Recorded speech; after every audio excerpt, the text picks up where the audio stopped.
Clasificación B, bajo supervisión de un adulto.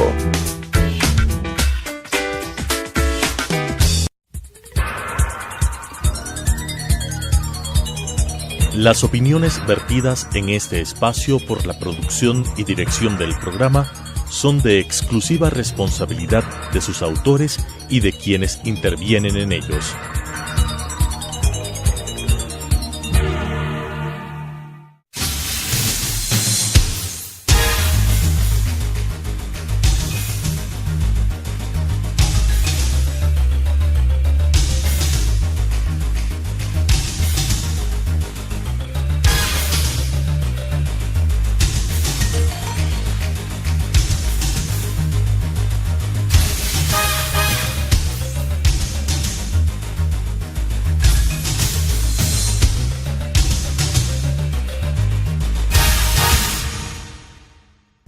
Muy buenas noches, bienvenidos a un programa más de debate jurídico.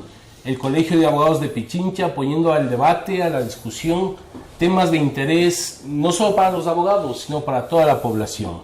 La noche de hoy trataremos un tema muy importante, como es el testaferrismo, para lo cual queremos agradecer de antemano a dos máster en Derecho Penal y Procesal Penal, abogados en libre ejercicio, conocedores de esta temática. Y quiero agradecer al doctor César Valencia y al doctor Cristian Quiroz por haber aceptado la invitación del Colegio de Abogados de Pichincha. Entonces empecemos contigo, César, porque deberíamos ir definiendo primero qué es el testaferrismo. Gracias, Ángel. Cristian, primero yo empiezo por agradecer al Colegio de Abogados por esta iniciativa que la comparto, y he acogido esta invitación, esta gentil invitación para charlar un poco sobre esta temática que en la actualidad pues ha tomado una importancia por los hechos que han sucedido. Y yo empezaría diciendo que el testaferrismo es un tipo penal que está tipificado y sancionado por el artículo 289 del Código Orgánico Integral Penal, que básicamente consiste en que una persona consienta en aparentar como suyos bienes de terceras personas que han sido obtenidos como consecuencia de alguna actividad ilícita. Yo diría que la normativa legal vigente, es decir, el Código Orgánico Integral Penal, tiene varios presupuestos para definir el testaferrismo, y principalmente se refiere a que de que exista un enriquecimiento ilícito que debe ser como consecuencia de un ejercicio público, es decir, de un funcionario o exfuncionario público, así como el enriquecimiento privado de cualquier persona que no pueda ser justificado. Y el tipo penal, como está concebido, también habla de que estos dineros, estos bienes o lo que representen, sean como consecuencia de actividades ilícitas respecto del tráfico de sustancias sujetas a fiscalización, de trata de personas, de delitos de diversa forma de explotación como extracción, tratamiento ilegal de órganos, tráfico de órganos, prostitución forzada, pornografía infantil, delincuencia organizada, estafa y otros delitos. Yo diría que para resumir o concluir, el testaferrismo es un delito que abarca o que se puede enmarcar en todo tipo de delitos.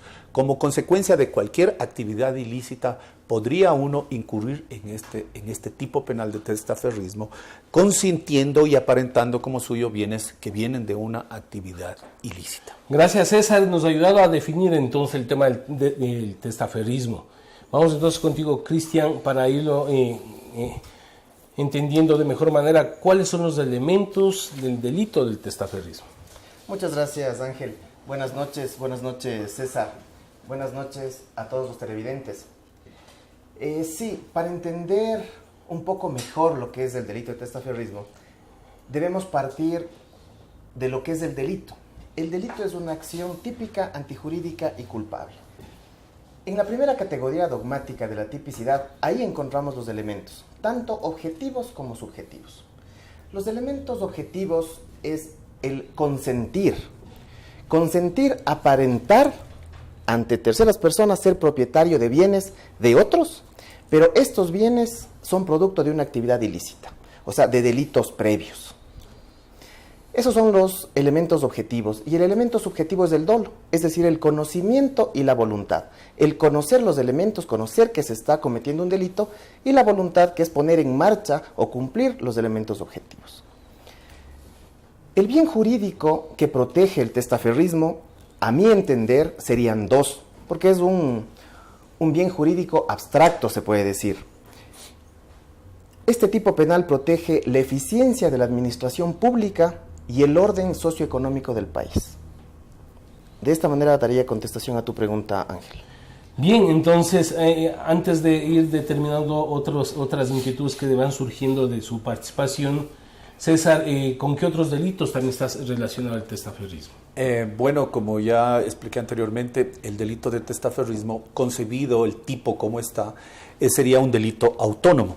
A pesar de que en el desarrollo de esta charla voy a dar mi opinión, que yo considero que no es un delito autónomo, pero bueno, eso lo haremos más adelante.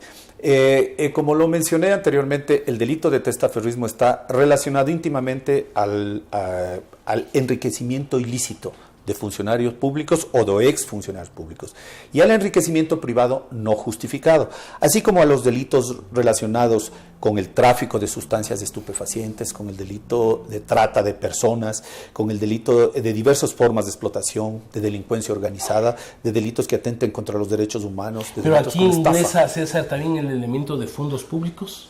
¿Perdón? Aquí ingresa también como provenientes, tú dices, de actividades ilícitas, la utilización de dineros del Estado.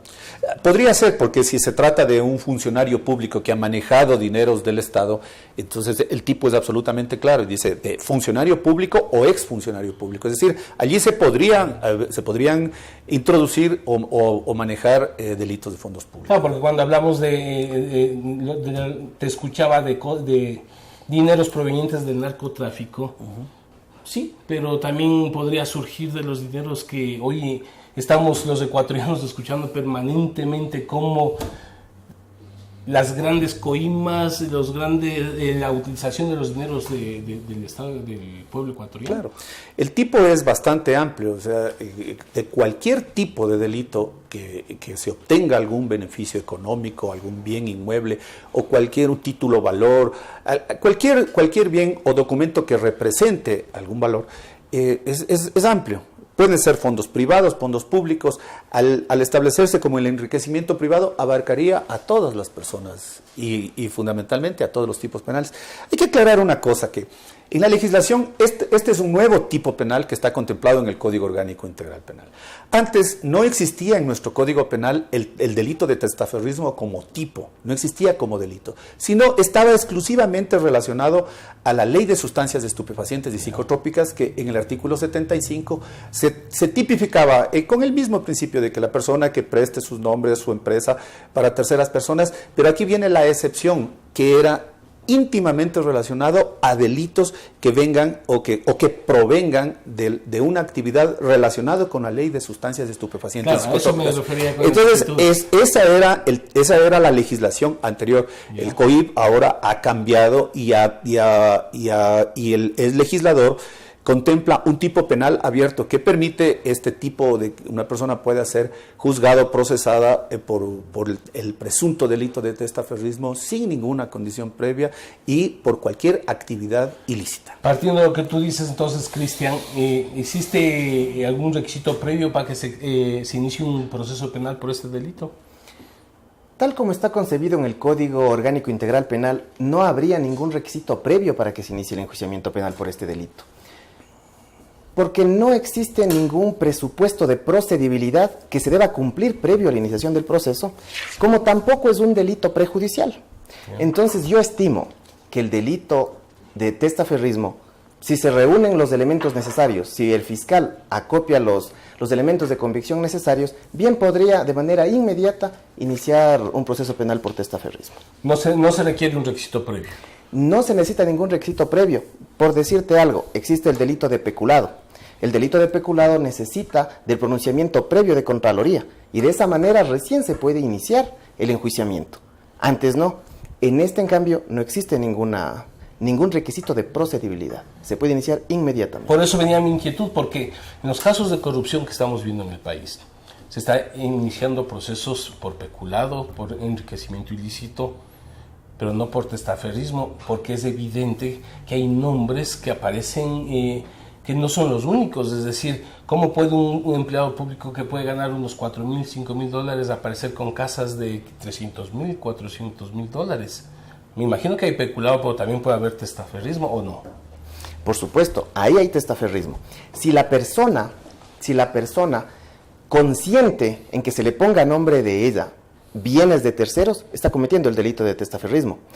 Pero si esta persona conocía o participó en el delito de peculado, o enriquecimiento ilícito o enriquecimiento privado no justificado, ya no es el delito de testaferrismo, sino él ya es parte del delito principal, que sería peculado o enriquecimiento ilícito. Gracias, Cristian. Entonces, vamos contigo, César. ¿Cuál es la autoridad competente para iniciar un juicio por el delito de testaferrismo? Bueno, antes de contestar la pregunta, quería, digamos, complementar algo de lo que habló Cristian hace un momento. Y mi posición es de que este tipo penal del testaferrismo no aparece en la norma, la redacción de la norma, como un delito autónomo. Pero si revisamos detenidamente, podemos decir que el testaferrismo puede ser como consecuencia de un enriquecimiento ilícito. Y el artículo 581, numeral 3 del Código Orgánico Integral Penal establece que para perseguir el delito de enriquecimiento ilícito debe existir como requisito previo el informe de responsabilidad penal de la Contraloría. Es decir, que el delito previo para que se inicie el enjuiciamiento necesariamente se requiere del informe de responsabilidad penal emitido por Contraloría. Y, en cambio, para iniciar el proceso penal por testaferrismo, no, es un delito que se puede iniciar. Entonces, ahí surgen algunas inquietudes o algunas incongruencias desde mi punto de vista técnico. ¿Por qué? Porque se podría iniciar simultáneamente una investigación por un presunto delito de enriquecimiento ilícito, por un presunto delito de enriquecimiento privado no justificado y paralelamente un presunto delito de testaferrismo, simultáneamente. Entonces, podría suceder en la actualidad que por el presunto delito de enriquecimiento ilícito puede ser uno declarado ratificable estado de inocencia, es decir, absuelto, y por el delito de testaferrismo podría ser condenado. Entonces existe una contradicción, una incongruencia en la forma como está redactado el tipo penal del testaferrismo y la Constitución de la República. A ver, para contestar la pregunta, si me la repites, por favor. ¿Cuál es la autoridad competente para iniciar un juicio de testaferrismo? Bueno, aquí tendríamos que analizar previamente si es que existe algún tipo de fuero respecto de la persona que está siendo investigada o del sospechoso.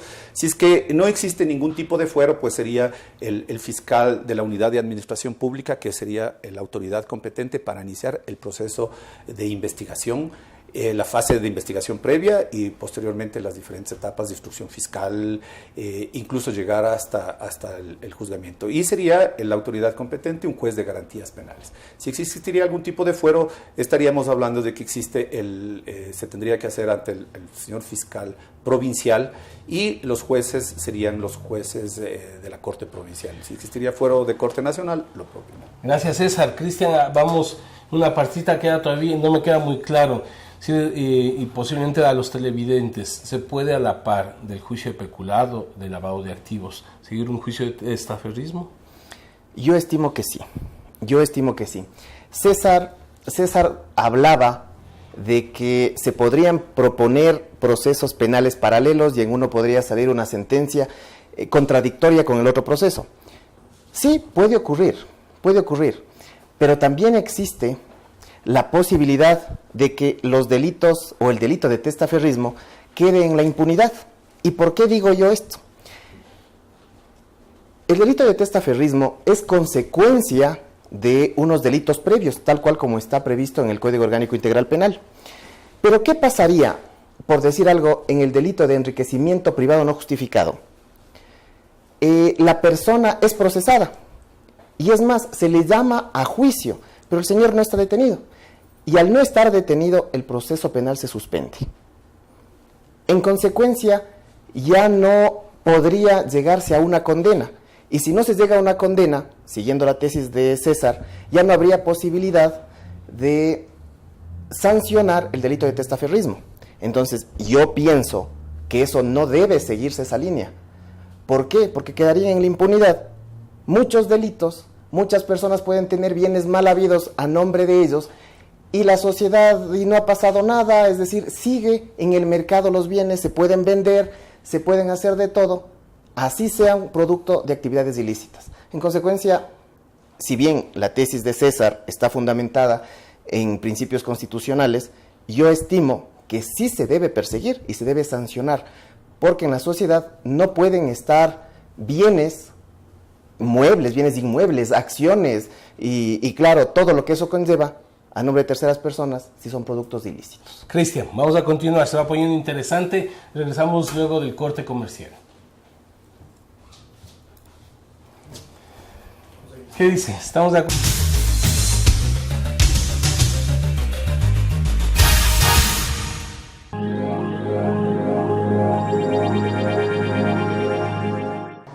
Adriana, cancélame todas las reuniones. No voy a ir a la oficina. Estoy con una jaqueca que no aguanto. ¡El jefe no viene!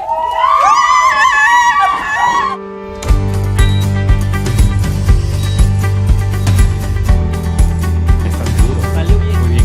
Bueno. Cuanto antes vayas a Ecuasanitas, más rápido te curas. La empresa de medicina prepagada que cuida de ti. Ecuasanitas. Es bueno estar sano.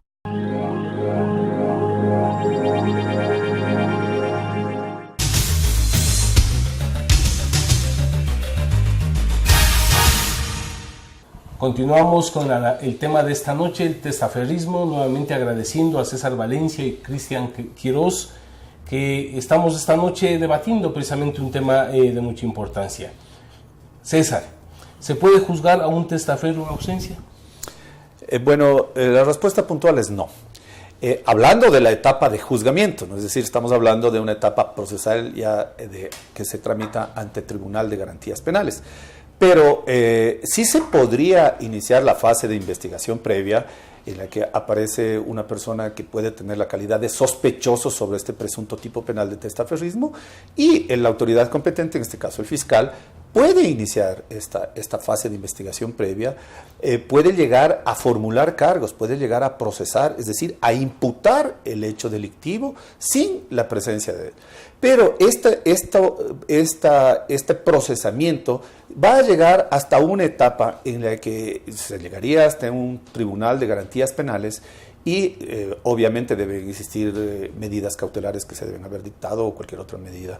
Y para llegarle a juzgar se necesitaría la presencia de él, porque el tipo penal de testaferrismo no permite el enjuiciamiento en ausencia, no permite, es decir, tiene que estar presente, sino caso contrario se suspende la etapa de juicio hasta que se entregue voluntariamente el procesado o sea aprehendido por las autoridades y puesto a orden de la autoridad competente para que se someta al juzgamiento, en donde obviamente se van a respetar sus derechos y van a tener la posibilidad de utilizar todos los medios de prueba que establece el Código Orgánico Integral Penal para ejercer su legítimo derecho a la defensa y que se ratifique su estado de inocencia, o caso contrario, el señor fiscal, que es el titular de la acción penal, demuestre su responsabilidad, que se va a transformar en culpabilidad y se le imponga la pena que establece la ley para este tipo penal, ¿no? Gracias. Entonces, Cristian, vamos para ir aclarando esto, ¿cuáles son las etapas de un proceso de testaferrismo? A ver, el Código Orgánico Integral Penal no establece un proceso específico para cada uno de los delitos. Es decir, no existe un proceso específico para el delito de testaferrismo. Existe el procedimiento ordinario. El procedimiento ordinario se divide en 3 etapas. La instrucción, la etapa de evaluación y preparatoria de juicio y el juicio propiamente dicho. La etapa previo a iniciar estas etapas del proceso existe la fase investigativa, donde el fiscal lo que hace es recopilar objetivamente los elementos de cargo y de descargo. Y cuando tenga ya los elementos necesarios para imputar el cometimiento de delito a una persona, solicita vía y hora para que se formule cargos y de ahí inicia la instrucción fiscal. La instrucción fiscal es una etapa investigativa que dura un máximo de 90 días. La ley establece que la instrucción fiscal debe durar 90 días. Pero hay la posibilidad también de la vinculación. Y cuando se hace la vinculación, se amplía el plazo de la instrucción por 30 días más. pero nunca, jamás puede superar 120 días de instrucción fiscal. Inmediatamente viene la segunda fase de evaluación y preparatoria de juicio, donde se verifica todo lo que ha sucedido en esta fase anterior, es decir, ahí se va a hablar de prejudicialidad, de procedibilidad, de procedimiento, se va a discutir de la validez del proceso, se van a discutir también la exclusión de diligencias probatorias, se pueden llegar a acuerdos probatorios y además se va a encauzar el debate que va a ser objeto del juicio propiamente dicho. El juez, después de la audiencia, tiene dos alternativas: declarar el sobreseimiento, es decir, ratificar el estado de inocencia, o llamar a juicio. Si se llama a juicio, nos vamos a la siguiente fase, y en esta fase sí, el fiscal y los defensores de los procesados o acusados tienen que probar. Aquí sí se prueba, aquí ya no existen indicios ni presunciones, aquí se prueba la materialidad de la infracción y la responsabilidad de las personas. Porque ahí llegan los testigos, ahí llegan los peritos, ahí se presenta la prueba documental, y el Tribunal Penal emite la sentencia que corresponde en derecho. Gracias, Cristian. Entonces, ahora sí, César, se nos ha clarificado algunos elementos desde la conceptualización del testaferrismo, pero ayúdanos en algunas inquietudes, o vamos a ejemplificar un poco más esto. A la ciudadanía le llama mucho la atención, por decir, un concurso de frecuencias donde aparecen varias empresas con la misma dirección. Este ejemplo, por ejemplo, ¿nos podría determinar una presunción de testaferrismo? Podría enmarcarse en el tipo penal de testaferrismo. Recordemos siempre y cuando los bienes, recursos, dineros, finiquitos y cualquier bien que represente algún valor sea como consecuencia de una actividad ilícita. Es decir, aquí por eso es que el tipo penal del testaferrismo yo no considero que es un tipo penal autónomo. ¿Por qué? Porque es como consecuencia de un delito previo o de un delito anterior, y que ya lo hemos mencionado, el artículo 289 del Código Orgánico Integral Penal es taxativo en referirse a los delitos, y cuando se habla de enriquecimiento ilícito de funcionario público o de enriquecimiento privado no justificado, abarcaría y todas las personas estaríamos o podríamos estar inmersos en este tipo penal de testaferrismo. Pero necesariamente el requisito sine qua non es que sea como consecuencia de un delito. Es decir, hay que probar, y allí viene el contrasentido desde mi punto de vista, porque la Constitución, que es norma suprema, establece un principio fundamental que es la presunción de inocencia. Es una garantía fundamental, es una garantía constitucional que nos cobija a todos los ciudadanos ecuatorianos y aún extranjeros, que dice: todos somos inocentes mientras no se demuestre lo contrario, es decir, mientras no existe sentencia ejecutoriada de última instancia, y debemos ser tratados como tal.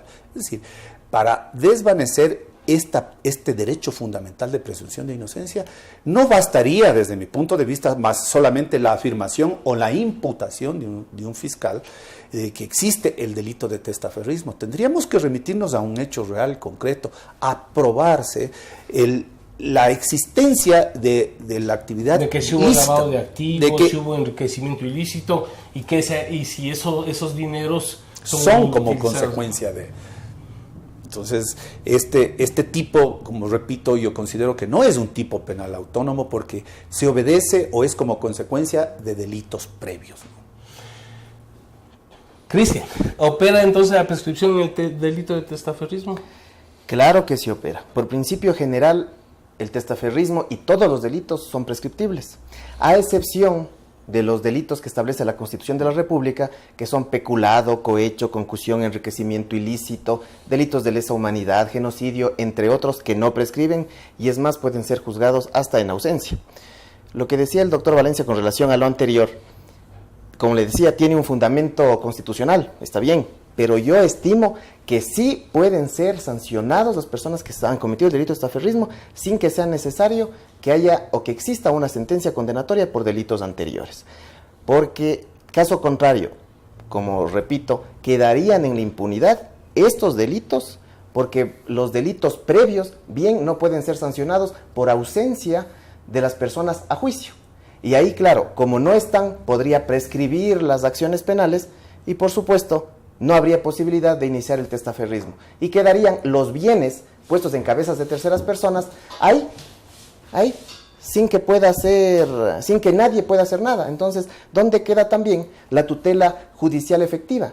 que tenemos todos los ecuatorianos a acceder a la administración de justicia para saber y para denunciar este tipo de delitos, que no pueden quedar en la impunidad, porque son bienes y claro, puede ser dinero de todo el pueblo ecuatoriano o bienes del pueblo ecuatoriano que no pueden quedar en cabeza de terceros. Bueno, yo discrepo con Cristian. Comparto la tesis, obviamente, porque son tesis fundamentadas, ¿no?, debidamente sustentadas técnicamente, pero yo sigo discrepando en este punto de vista porque habría que hacer una ponderación de los derechos, ¿no? Es decir, si pensamos nosotros que no se debe dejar en la impunidad un delito, absolutamente estoy de acuerdo con eso. No se debe dejar ningún delito en la impunidad. Pero frente a esta no impunidad de delitos, procesar a una persona y llegar a la incongruencia en que se pueden procesar simultáneamente enriquecimiento ilícito, enriquecimiento privado no justificado y cualquier otro tipo penal, y el testaferrismo, y siendo un delito que se está juzgando simultáneamente, puede haber sentencias que resultan inejecutables, absolutamente contradictorias. Entonces, yo pienso que la ponderación ya le corresponde al operador de justicia. El legislador nos ha puesto este tipo penal como está descrito, pero ya es el operador de justicia el que tiene la capacidad de discernimiento a través de su sana crítica de aplicar la normativa como está concebida. Entonces, yo sí tengo mi reserva respecto de la opinión de Cristian. Claro, pero también puede haber la prueba indiciaria, indicios de que esos bienes pertenecen a otras personas y que se obtuvieron a través de actividades ilícitas. Y eso bastaría para ser sancionado en el delito de testaferrismo. Gracias una vez más a César Valencia y a Cristian Quiroz. Realmente eso es debate jurídico. Son ustedes televidentes, abogados en libre ejercicio, quienes sacan sus propias conclusiones. En todo caso, el Colegio de Abogados de Pichincha deja planteado este debate y cuidado, los testaferros.